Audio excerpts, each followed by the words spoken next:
Keokuk like as a kid. Growing up back then, of course, I was a 70s kid, so we didn't have all the luxuries that the kids have nowadays with all the video games and everything. So our fun was riding bicycles, until the street lights came on and we had to go home. I always looked forward to going to a friend's house that just lived a couple blocks away. We grew up over 10th Street Hill here down by Soap Creek. Clay Mountain was kind of our playground that we always went to, and as far as summertime, Keokuk was always fun. We had the Puckasheechuk parade that we used to look forward to going to, and watching the Shriners drive the little cricket car and ride their little Honda motorcycles, and the street fair was always something we looked forward to as well, which they had it on Main Street for quite a few years, and then they had it down at the riverfront for a while, and of course all that's changed. We don't have all the mall and polish shops that we used to have. Growing up, it was a lot of fun. We grew up as normal kids and always enjoyed looking forward to going to school. My grade school is right over here, just a half a block from here, and I went to junior high school just a few blocks over on Main Street, and pretty well always looked forward to going through all the seasonal changes. We had bad winters here, of course, when I was a kid. Snow 3 foot deep on the ground from the end of October clear up through February. So pretty normal childhood, really. It was a lot of fun growing up as a kid. And you grew up in this same neighborhood? The same neighborhood. I've been here. I grew up just a half a block up on Palin Street. I'm on Des Moines Street now. Lived with my mom and dad until I was 18 years old. Lived only just one other place for one summer at a friend's house. We stayed with his parents for a while, and then I ended up buying this place just a half block from my childhood home, and I've been here for, I guess, 26 years, just over 26 years now. So.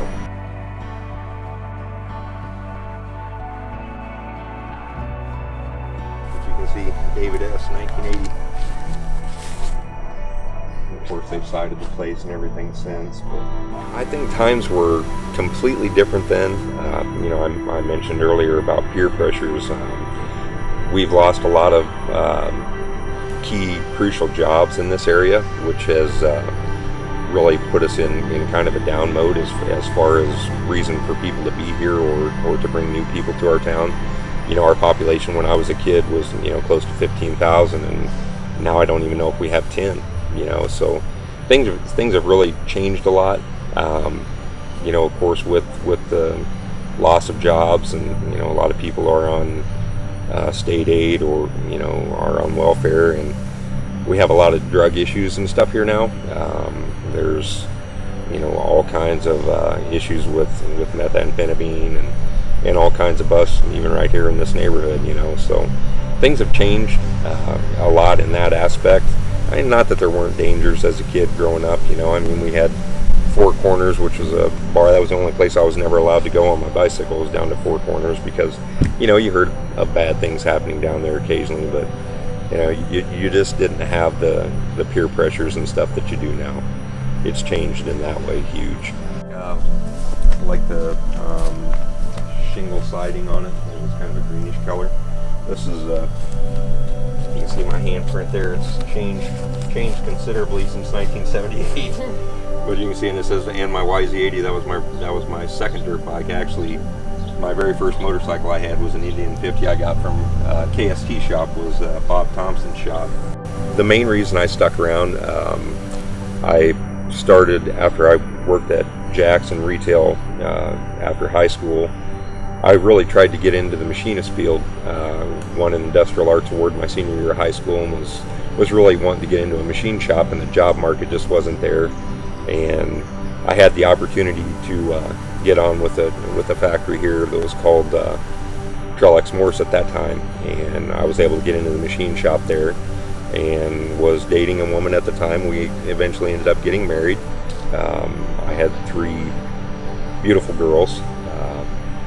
Morgan, Paige, and Kelsey, my children, and I guess probably you get into that family mode, and I started working at a job that I enjoyed, and time goes by, and you just do your normal thing as a dad, and try and provide, and before you know it, I ended up having 16 years there before things kind of went to the wayside, and another one of the factories that I spoke of earlier, where things kind of dissolved and went away, went overseas and went south, and had to make the transition to where I'm at now.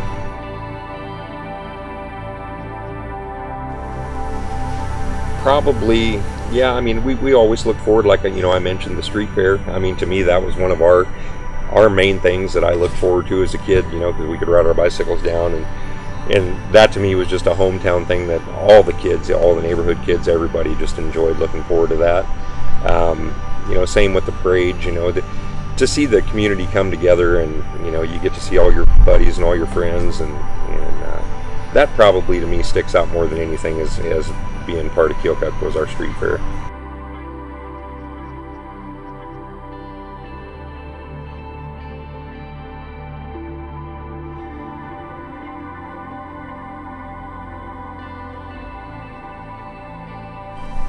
Yeah, you can see it here, STEVE, my brother Steve. 1957 was when Dad put the old clothesline posts in. My brother actually signed the concrete there, and this is my old sandbox.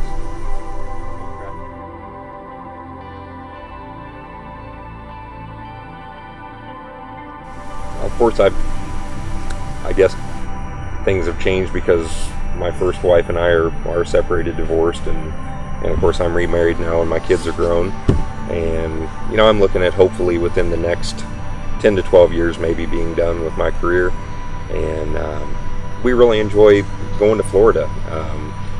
I started a hobby here close to 3 years ago. I'm flying powered paragliders now, and they have a fly-in down in Panama City Beach called Beach Blast, and we've gone down there the last couple of years and just really enjoy the area down there. And my wife Tracy, she loves the ocean, and I love it as well. I love being on the beach. And we've done some work to the home here, and actually just got through with a complete remodel of the exterior. And it's nice to have a home base. And our summers here are really beautiful, and like I said, the kids are all here. Tracy's kids are all here, and I think it's neat to have a place as home base. But yeah, through the winter months, as time goes on, and of course I've got arthritis and broken up and stuff from doing motocross and being rough on my body growing up as a kid. But I think there's a possibility that we may winter in Florida. But now it's all. I remember Dad patching this corner. That's crazy.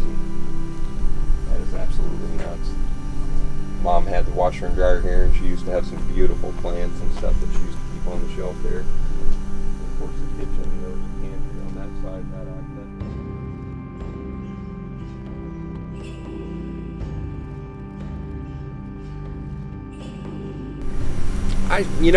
the neighborhood, like I said, I grew up here.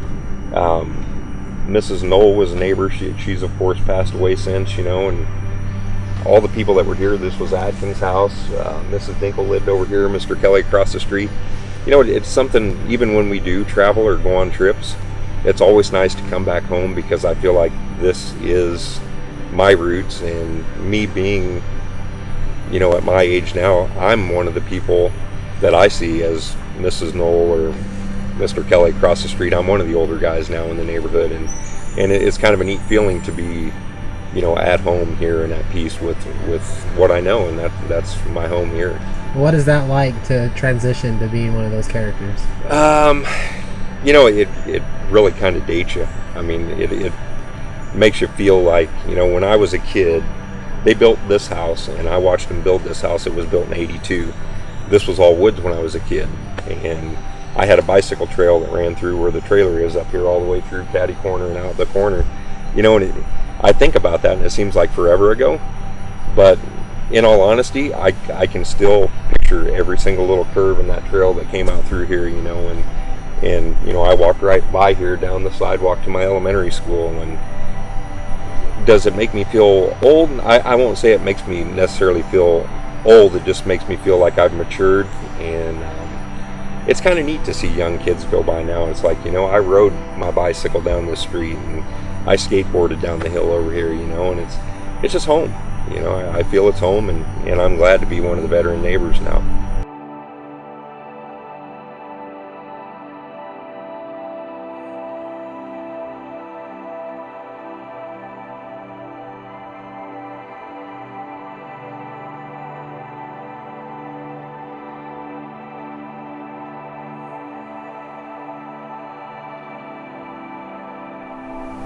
I think the biggest thing that makes this town special is most of the people that are still here grew up here. And in a way, that's kind of sad to say, because like I said, we don't have any new industry or new business coming in to bring new people or to have as a draw here. But the plus side to it is all the people that I see now that are, at my age or close to my age have children, and they're watching their children go through the same things in a smaller community.